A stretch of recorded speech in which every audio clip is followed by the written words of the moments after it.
Hey, good morning. It's Kyle T. Mosley of HBCU Legends. I'm here with Coach Riley of the University of the District of Columbia's basketball team. Coach, how you doing? I won't complain. It's kind of early, but I have no problem getting up early.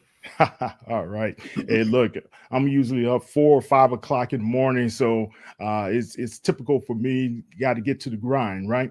There you go. All right. Well, look, you guys got a big game coming up today. And first of all, thank you for getting up this early to be able to chat with me about the game. But let's talk about it.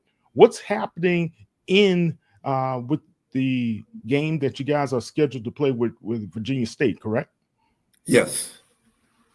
So talk about the game.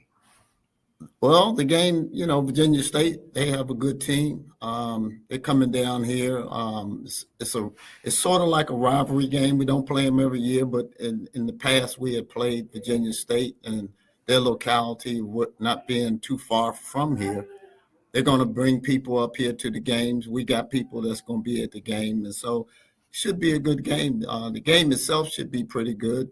We've been working hard trying to prepare for them, and I'm sure they've had some games and we've had some games, and some of the games didn't go like we planned, but all in all, we've still been working hard to get to this point. Every time you have a opponent, you plan for that opponent. Yeah. Now, you guys have what conference are you playing in at this time? We're in the ECC Okay. conference, and most of the teams, not most of the teams, all of the teams except for UDC is in New York or upstate New York, Okay. Buffalo, Rochester. And we play. It's a good league. Damon was one of the teams that's in the league, was number one in the country, and St. Thomas Aquinas always have very good teams in Yeah. our conference. So our conference is, it's not like the CIAA where they have most of the teams in the South. Right. Now, do you guys have to travel often, get on the road, or how's that working out for you? Yeah, we do. We have home and away games against each opponent, and so we have to get on the road and travel to New York or upstate New York. And when we go upstate, we try to play 2 games because it's such a long trip. It's about seven and a half hours or so to get up there. But New York, we usually go up and play the game and come back home. I would have to imagine, down here in Houston, I talked to Coach Johnny Jones and with the Texas Southern Tigers a lot, and Coach said you got to have your players mentally ready when you have these road trips, because sometimes you can get kind of off schedule with your routines and things to that nature. How do you prepare your players? Well, it's a grind. We pride ourselves in getting kids to graduate, and they may have they miss class, but we always connect with the professors, and so they're trying to do work on the road. They're missing class, so they got to catch up on that work. So it's a lot of pressure. Coaches putting pressure on them to do things. Everybody can't do this, and that's what I always say. We had practice yesterday morning at 7:30. And so, they got to get up early sometimes, and they got to get in, and, they're not machines, they're people. And so, if you're coming to the factory to start up the machine at 7:30 in the morning, usually if you push the button, the machine starts to go, and it'll run all day. Yeah. It's people. So you have to deal with things in class and school, the social life, things going on at home. Yeah. There's just a lot going on. And I think it's a special group of people that are able to maintain and able to do that. So it is a preparation of being able to go on the road or even having a game here, because it takes time out of even though they're preparing for it, it takes time out of their day to get ready for it. They got to eat properly. They got to get proper rest. Last night we had some homecoming parties here. Okay. They may have attended, may not, but they still have to get their rest. in the process of all that. So it's a grind for them. And, like I always say, is that they're a special group to be able to do that, I think, day in, day out. Yeah, I think we often forget, especially the public looking outside in, and we wonder why this player is not playing at the optimum level. Oh, there's something wrong with him. We need to get rid of him. Now, we're people, and they're people as well, and we're able to be able to make mistakes. Coping and working through those mistakes are very important. Now, you've been coaching quite a while, so what's some of your techniques to be able to get your guys up and ready? Well, you have to motivate them. I think go back, though, you have to recruit kids that come in and they're motivated themselves, and they're willing to work hard, because some of the things you do, a lot of the things that you do actually is repetitious. You don't come in and create new things. You're working on perfecting what you have, and day in, day out, that's what you do. You come in and do that. But they come here to a school, and some kids want to go to an HBCU, and so they come here with a mindset that I'm going to do whatever I can do to be successful. And other kids come here with a mindset that I'm going to come here and I'm going to be selfish for myself. But it's team. It's a team, and that's what you have to do. You have to make. And some guys come here, they were stars either in high school or their last either community college or 4-year school, and you have to talk them into understanding that they have to maybe give away some of that what they were and create a new me, as so to speak. And Right. So it's not easy to do, and everybody does not conform. But for the most part, we get the guys to do. But you want them to be able to get along with one another because, when you go to college, you don't realize that sometimes, in some cases, these guys are going to be friends for life. Right. And so that's what you try to tell them, all those things. Once you get the experience that you have, then you can tell them some of the things that they may be going through. But it's a tough road. It's a tough road. It's not an easy road all the time. Yeah. Look, you said a couple of things that I just had recent conversations with my son about. Mm-hmm. He's in college, and I was like, look, man, you look at Uncle Mark or Uncle Norman and everything, Mm-hmm. guys who are our friends with at Morehouse, and we've been friends for 40 plus years now. Right.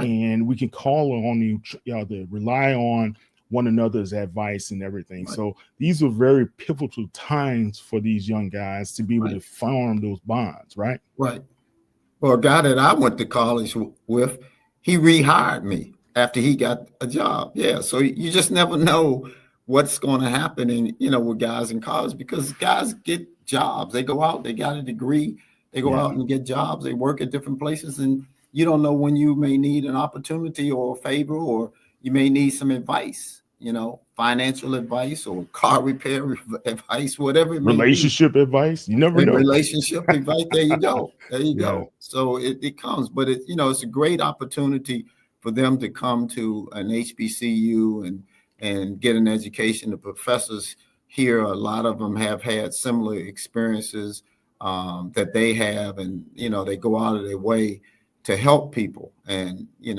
we actually we were probably the second HBCU that was started in the country, being Cheney. Behind Lincoln? Lincoln was third. I thought Lincoln was first. It was third. Okay. It was third. Yeah, Lincoln was third. I looked that up some time ago, and I was surprised that people don't talk about it enough. That Cheney was first, Cheney and then University, UDC, and then Lincoln, and then I think the first private HBCU, and I may have this wrong, but I think it was Wilberforce, up in Ohio. So it's a great honor in some ways, because when you come to a game at an HBCU, it's an event. It's not just the game going on, especially the football game. I think the homecoming is really centered around the football games, and at the football games, you got the football game going on, obviously, but you also have the battle of the cheerleaders. You got the battle of the band. You got the battle and the fans. So it's an event when you go to those things. And I think, at a game like today, it's a lot of stakeholders that are looking at the game. Alumni, parents, the players themselves, the students, faculty, staff. It's a lot of people. I've been walking across campus and people ask and say, "Coach, the boys ready?" That's all. Boys, guys ready? Let's get it on. So it's a lot of pride in that, and so we work hard because we have to live up to what their expectations, and some, maybe not win every single game, but at least be competitive in those games. So that's what we try to do. Yeah. Look, and I tell you one thing, Coach, because when I was at Morehouse, small college, right, wasn't a powerhouse, but when it came to our basketball team, we didn't play. That's one thing we liked. We had a good basketball team year in and year out. Right. So you take a lot of pride in that. You do, man. Take a lot of pride in that. But talk about your players. Let's go on to players. Who are some of the top players or guys that you would like to spotlight? Well, we brought 8 new players in this year. Wow. Okay. And that's the culture of sports now, and that people go into what they call the portal. A lot of cases just to go into the portal, but we've got a couple of seniors that's coming back. That's playing. Actually, one of them is a grad student. But Justin Minor is a kid that works hard, puts in a day's work at practice and in the games. And we respect and appreciate him. Raywan Gray, kid, local kid, both of them local kids, and he's worked hard to get better, and plays a pivotal role in what we're trying to accomplish out on the court now, both offensively and defensively. I think those kids are 2 of the kids that we like to spotlight if nothing else. But we've got some new kids that came on. Mike Harrell, that's been a surprise. Kara Scott, we thought would be pretty good. We got 2 freshmen. In this day and age, a lot of times you don't. That's rare, right? You're absolutely right, because they transfer a lot. But we got one from Baltimore, DJ Dantzler, and then we have another one, Oliver Spencer, that local guy from right up the street here. So we're pretty happy with the group we have. We're pretty happy with the way they've responded. We got to get a win, but it's always important to have guys and let them understand that school is more than about just sports. It encompasses a lot of things. And we just had one of our players that's local from DC. He just was voted Mr. Sophomore. Oh, wow. And, so he's taking in the full college experience, Gene Anderson. He's taking in the full college experience, and that's a plus. We applaud him for doing that. I don't think I would have ever been able to do what he did, go through that process. But that's what it is. And I was very proud of him that he did that. So. Well, you guys got some good players there. Are most of the young men from the East Coast, or they're some from the South or North or West? Well, we have what they call the DMV up here, District, Maryland, and Virginia. Oh, yeah. Most of the guys are from this area. We have 2 guys. We have one guy's from Philadelphia, one guy's from New York. But the rest of the guys are either from Maryland or Virginia or DC. So, okay.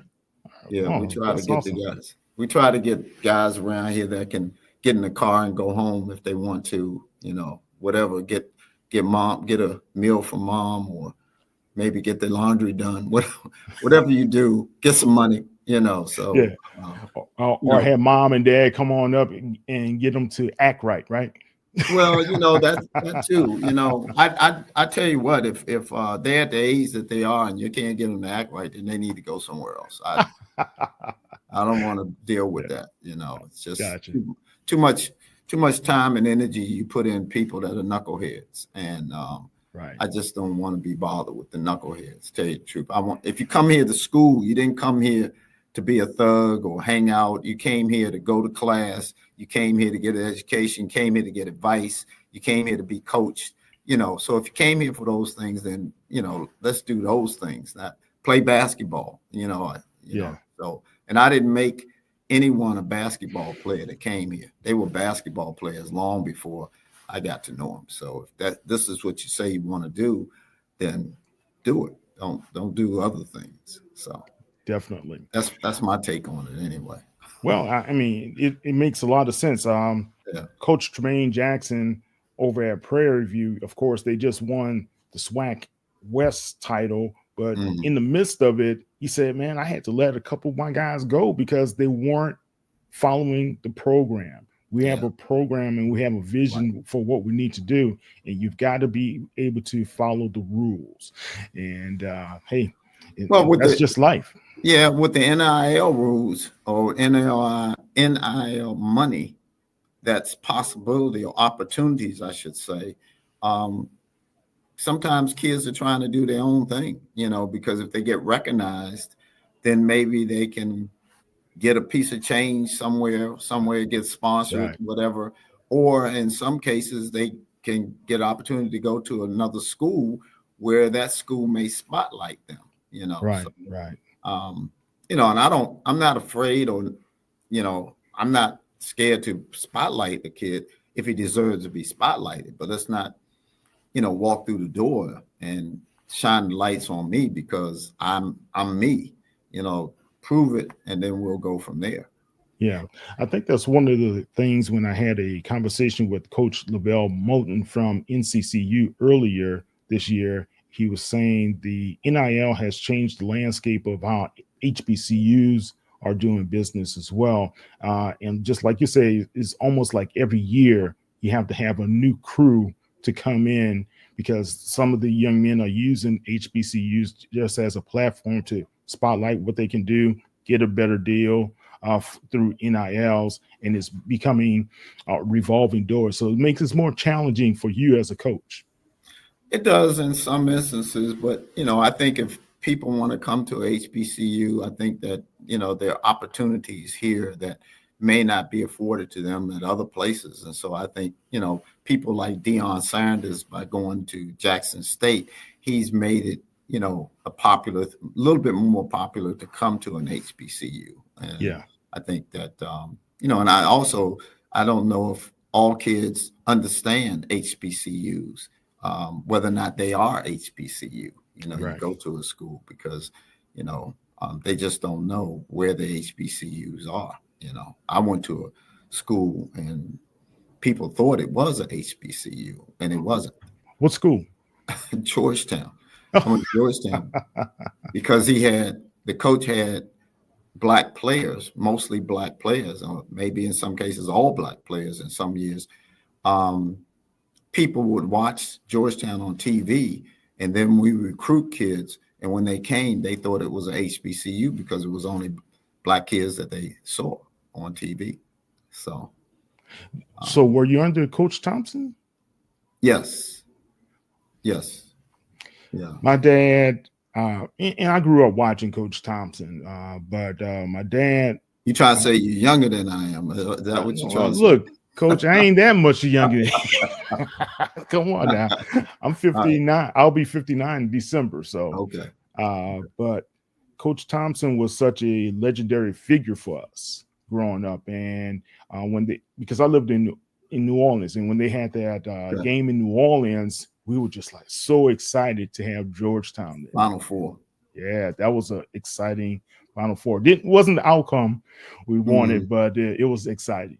Yeah, I used to recruit down in that area, Slidell, and we got a couple of kids from out of there that were good players. We had a little bit of a pipeline going through New Orleans at one time. So really, okay. yeah, we got a couple of players from out of there that were pretty good. Perry McDonald, Jonathan, Jason, Jaron Jackson. His son plays in the NBA now. So Wow. it was interesting. New Orleans is an interesting place, as you well may know. Yes. A lot of different I love to say gumbo, it may be our favorite food because gumbo is what we are, just a Right. mixture of a Mixture of a whole lot lot of of yeah, stuff, yeah. spice, and great cuisine. All right, Coach, talk about this game coming up. What challenges do the Trojans pose for your team? Well, to start off with, they're athletic and big. He plays a lot of people. He puts them on the floor. They press a lot. So we have to weather the pressing, not turn the ball over. They crash the boards. We have to keep them off the boards. And he's got a couple of guys on the team that's from this area. And so they're coming up, they want to have a good game also. So, and they're going to bring fans. There's a strong alumni in Washington, D.C. for Virginia State. And so they're going to bring fans to the game. And so, from a basketball standpoint, they present problems. They're well coached. Lonnie Blow has been around the game for a long time, has done well. So I think that, it should be a good game to come watch. And I know that, we've done everything that we need to do to prepare. Hopefully that shows up. I recall a couple of years ago, he was at the Yes Virgin Island HBCU Basketball Classic, and I got a chance to meet him and talk with him. Very good coach, very well coached, and very disciplined team as well. I think they won the championship that year as well. So in this atmosphere, it's homecoming for you guys. What can people expect from the University of District of Columbia going forward? The team or the team? The team. Well, we're going to come out and we're going to, I don't want to give away anything, but we're going to come out and we're going to play hard. We're not going to be intimidated by their press. And we're going to go through the things that we do because like I said at the beginning, you can't be somebody else. You got to be who you are. And so these are the things that we practice on every day. These are the things we work on. And so you can't now game day change the offense, change the defense, change the, any of the patterns or substitute. We got to do the same thing that we do in order to be successful. And if we do those things, we should be okay. All right. Now, given the platform here, we go national.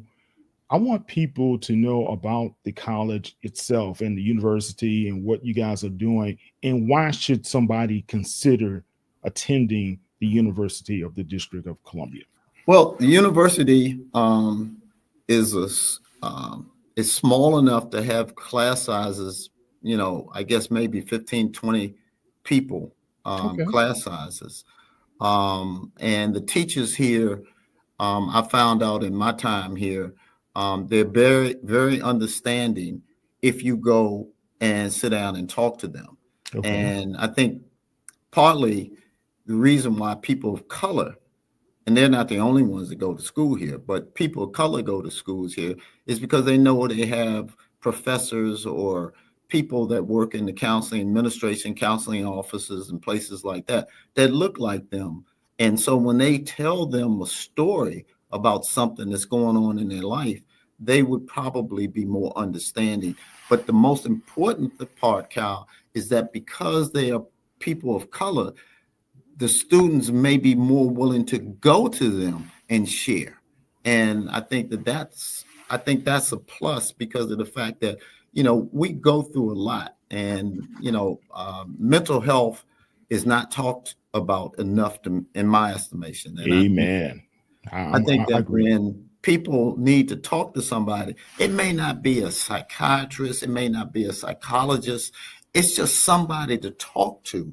And that person that they talk to may be able to help because they may be able to identify some of the things that person's going through. And I think it's a great atmosphere for that. The professors, in our experience here, if we have one of the athletes that is not doing what they need to do, or especially may not be going to a class, they'll call us up or send us an email and say, so-and-so is not, because the classes are small enough to do that. If you got 30, 40 people in class and it's too large, you can't worry. If those professors are saying, if kids don't want to come to class, I got to move on because I got to deal. But if you're dealing with 15 kids, they may pick up, go to the computer and send a note and say, I don't know, this kid didn't not turn in assignments. And we may find out through that something's going on at home, and so we wind up dealing. So I think it's just opportunity. The other thing is affordability, as you well know, and I'm trying to teach you history, because I'm sure you know, there was no opportunities for Black people to go to school. And that was one of the reasons HBCUs were created. And by creating them, they also brought along the affordability part. Even when other schools were opened up for us to go to, we couldn't afford to go to them. And so I think the affordability part, helps out for students that, especially of low income students, they get an opportunity to get an education. And I think I read something somewhere one time that 3% of the schools across the country are HBCUs, and 80% of Black judges come from HBCUs. Yeah. You're right. Which I thought pretty amazing, So and I think they say 60% of the medical doctors who are comes from HBCUs. I wouldn't be surprised. I just think that it gives people opportunities to go to school, and people really want to get on an education, and they feel more comfortable going to talk to professors about some of the things they want. And so, that turns into internships, which turns in, we're talking about, I don't know, off the top of my Oprah Winfrey, Thurgood Marshall. Right. You're talking about Kamala Harris. People. Dr. King. Martin Luther King went to HBCU. So right here. So people came out of HBCUs, and that's a plus. Yeah, and Coach, I think you're spot on, because I remember my sophomore year when my dad died. It was my chemistry professor as well as my physics professor. Let me cut you off real quick. So there was no mess. There wasn't no mess going on. It was something natural that happened. Yeah. Somebody passed away, but that had an effect on you. Go ahead. It did. And they said, hey, man, because I remember Dr. Moore came over and said, hey, was everything okay, Mosley? I noticed you haven't been in class. Mm-hmm. You're not coming on time. Your work is off. What's happening? You've changed. Yeah, he saw it. And I said, look, man, my dad died a few weeks ago. He said, now I understand, because I was gone for like 2 weeks. He said, okay, so all right. And so he worked with me to kind of get me back on track. Right. You're the poster child. Exactly. Yeah. And Dr. Hines, she said, look, you need to go a different route. But I know this summer about an internship, and you talked about that. Mm-hmm. She got me on with an internship, and I do appreciate that till this day, man. So yeah, it's a different type of education, not relative to history, not relative to math, not relative to English, but relative to the relationship that you have with the people at HBCUs. That's just different. It is. And sometimes you can't quantify it. It's just different. Yeah, so, it is. You put those things in there. But, there was several schools that made up the University of District of Columbia. There was Federal City College, Washington Tech, and then Minor Teachers College. All those schools came together to make the University of the District of Columbia, Okay. And so. Wow. And that's a great learning lesson for me. I did not know all of those schools formed the Right. university. So that's excellent. Okay, Coach, I wish you well today against the Trojans. And I hope everybody has a great homecoming on campus for you guys as well. But don't let this be the last time for you and I to chop it up. Okay. I hope you stay safe. All right, you too, and All have right. fun out there. Thank you Guys, very that's much. Coach Mike Riley of the University of the District of Columbia. Those guys are taking on the Virginia State Trojans today, and it's going to be a great one. You guys have a great one as well. And we will return in a few minutes. Kyle T. Mosley here with HBCU Legends. Take care. Thank you. You're welcome. All right, Kyle T. Mosley of HBCU Legends. I'm here with the women's basketball coach over at the University of the District of Columbia, Coach Nakpodia. What's going on, Coach? How you feeling? Good. How you doing today? Good morning, man. You guys got a big game. I know I just talked to Coach Riley. He was talking about the homecoming festivities and everything going on campus.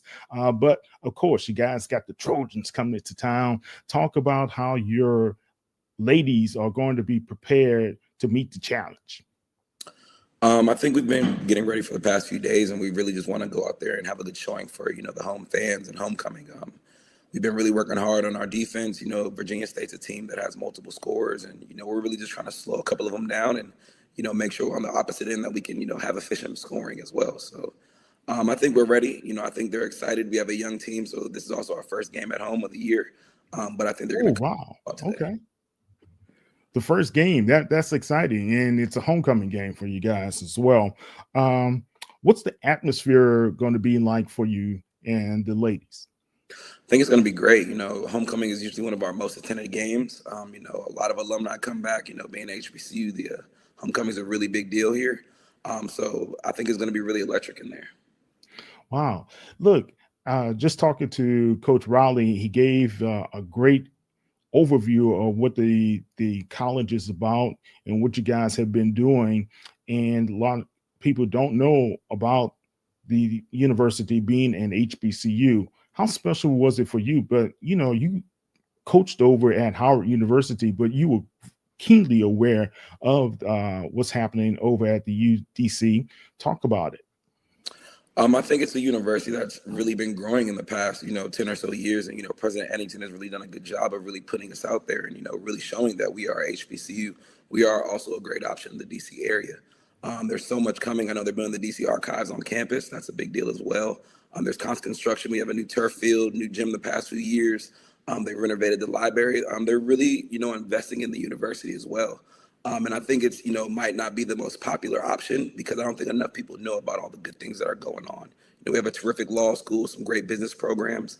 I think especially in the next few years, especially the way, President Eddington is really putting the university first and foremost and, exposing the brand, I think it's going to be growing a lot in the next few years.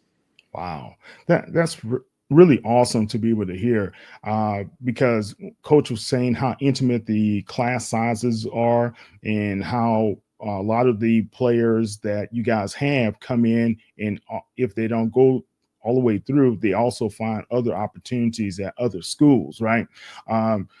Have you found it very challenging right now for you in this NIL era to be able to find the right players who have the good cultural mix and understand what your program is going to be about? Not really particularly. I think the recruiting game has changed so much, but I think that leaves a lot of high school talent that in the past would have gone to Division I, able to recruit to Division II, because now a lot of Division I teams usually really utilize the transfer portal. Right. Now we find that there's a lot of kids falling through the cracks, and I think we have some really talented kids that have come out of high school. So I mean, it really affected me as much because now I've really shifted my focus to getting those high school kids. And I find that when they usually get here and see what the university has to offer, see our program, most of them end up staying. So I think it's really good to be able to have kids for 4 years and, for them to grow. But, if those other opportunities come, I know in the NIL era, there's a lot of money involved. So, we always would support our student athletes. But while they're here, we just want them to do their best, give everything they got. And I think we've gotten a lot of kids that have, really committed to that. Well, that's great. And because some coaches, like you say, use the transfer portal. That's the only way they're going to build their teams. But seem like you're doing it the old organic way, homegrown. Yeah, we have a team full of freshmen. I think we have about 6 regular freshmen and 1 redshirt freshman. So, I mean, we're a Wow. pretty young team this year. Are most of your players from the East Coast, or what's the mix? I really try to recruit locally. So we have a lot of kids from DC, Maryland, Virginia. We have a couple kids from Philly. We have one young lady from Costa Rica. Costa Rica. All right. Wow. How did she contact you guys, or you found her? We found her late in the recruiting process. She actually used to play for the U16 Costa Rican national team, but she was over here playing in Virginia at a school.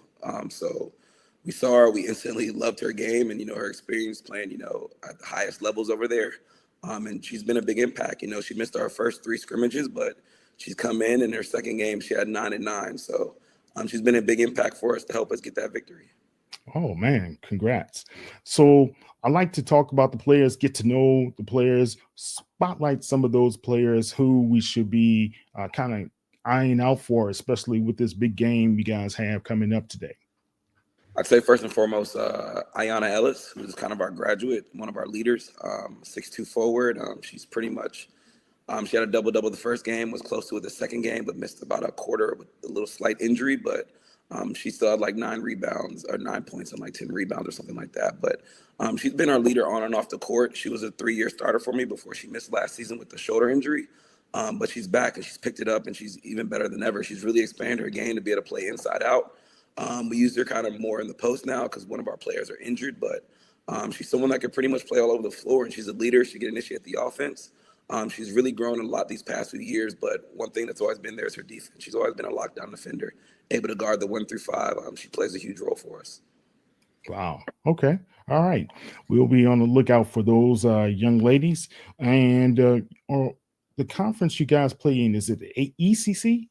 Yeah, the East Coast Conference. Yes. Okay. All right. So what are some of the challenges that you have when you're playing those conference games that are coming up in January? I mean, I think, we do a lot of travel. We're the only school in DC. Most of the schools are in New York. So we're traveling a lot. Sometimes we travel to Buffalo. We travel to Rochester. So, those are really grueling trips where you're in the bus for 7 hours. Yeah. So just, I would think the biggest difficulty would be the travel. Just in, a lot of teams or refs aren't used to, reffing teams like this in our conference. So I think sometimes that leads to, a little bit difficulty. We might not get as many calls on the road, but I mean, at the same time, at the end of the day, you got to come out and play. Can't leave it in the refs' hands. Yeah, and that's tough, right? Because they're more familiar with those schools, those coaches and everything. So when you come to town, it's like, oh, okay, you got to prove it to us. Right. We don't see them as often. So they're friends with a lot of the coaches up there. But if we only see them once or twice a year, we don't really get to build that rapport with them. So yeah, just a little bit of a difference. Oh, got you. Going into this game against Virginia State, what are some of the challenges that the Trojans are going to pose for you? They play a really aggressive style of defense where they can really get up on you and pressure you and force you to, force you into turnovers. So it's really for us handling the pressure first and foremost and making sure that we're not giving them any easy runouts or, putting the ball in harm's way and really just making sure we execute our plays. And the better we execute, I think that'll kind of calm down and, calm down our freshmen, our young players and, kind of keep them from having a chance for run out opportunities. So I think defensively, first and foremost, that's the biggest thing. And, offensively, they have a lot of weapons, a lot of kids that can give you, 9 to 10 points or double digits. And when you have a team full of weapons, I think it's a lot harder to guard them than a team that pretty much just focuses or plays through one player. Because you can kind of scheme for that one player, you can kind of take them away. But when there's multiple options, you just really have to be solid in a lot of different areas basketball-wise. Okay. All right. Good. Do you guys play more of an up-tempo type of game, or is it more balanced? I would say we play up-tempo. In years past, we were one of the fastest teams. A couple years ago, we were like 3rd or 4th fastest team in the country in pace. Wow. But this year we've dealt with a lot of injuries, a little bit of eligibility stuff waiting for the NCAA. So we've pretty much been down to 7 players. And, first game of the season, we had 8 players, but 1 went down with injury. So we've been down to 7. So we've kind of slowed it up a little bit just to make sure we get our rest. But at the same time, we're still trying to foster that up-tempo mentality into them. So we don't let our numbers Tough, be affected. So Coach. You just having 7 players. I mean, we How made do it you work. juggle? Yeah. We were lucky to come out the first weekend, 2-0. So, I mean, we've been able to, make it work for us. So I think we have a lot of talent. And I think, we're really just scratching the surface of the team we will be by the time we get healthier and more people available. But at the same time, we don't let our numbers be an excuse for us. I applaud you, man, because those ladies going to have a lot of endurance. And a matter of fact, how do you handle that? Do you go through a special regimen for them when it comes to how they're going to handle the weights, or how they're going to handle just keeping their bodies up to par? It's just really monitoring our practice time and making sure we get the most out of it. We haven't been able to go 5-on-5 a lot this year. We've had to have coaches jump in and, get out there to make sure we can run 5s. But at the same time, like, we just try to do things differently, where we're doing a lot of 3-on-3, 4-on-4. That still works within our schemes. It can still work on the things we need to work on. And we just take advantage of the moments where you can get 10 people out there. So, I mean, it's really an adjustment of just trying to preserve their legs. But at the same time, you got to get them ready to play big minutes, because we've had some people have to play 38 minutes. Some people have played plus 30 for almost every game, and even in our scrimmages. So it's really just about managing and not trying to overwork them, and slowly but surely working people back as they get back into the game. All right. Good luck to you, man. That's a challenge. Okay. Why should someone consider your team and making a run for you guys in the coming years? I think we have a great program and a great university. I think the University of DC has grown so much in the past few years, and it's only going to continue to grow. And as a program, you want to be somewhere where you're appreciated and where you're actually going to get a chance to play. And I think a lot of players, come to our program and see that, they're going to have opportunity. We don't dictate shots. We just let it come flow naturally as they start to get to know each other and find their roles. And I think we truly have like a family environment with our team this year. Like, we're really close knit. The girls hang out even when they don't have to. They're always together, and just having that family environment really helps a lot. And I think that's really helped us on the court this year, where we could stay together, we could weather the tough storms, and at the same time still bounce back. So I think there's so much to offer. And I mean, as you know, like, DC is a great place to be. There's so much to do on and off campus. So I mean, it's really available. There's, transportation with the metro, so much to do, and a lot of free stuff, whether it's museums or different events. So it's a great place to be on and off campus, and especially as UDC continues to grow. I mean, it's only going to get better. And I see that, I think in the next few years, it's really going to be a big boom about the university. Now, where's the university in proximity to Georgetown or Howard? It's about, 15 minutes from Howard. Like, it's not too far, I would say.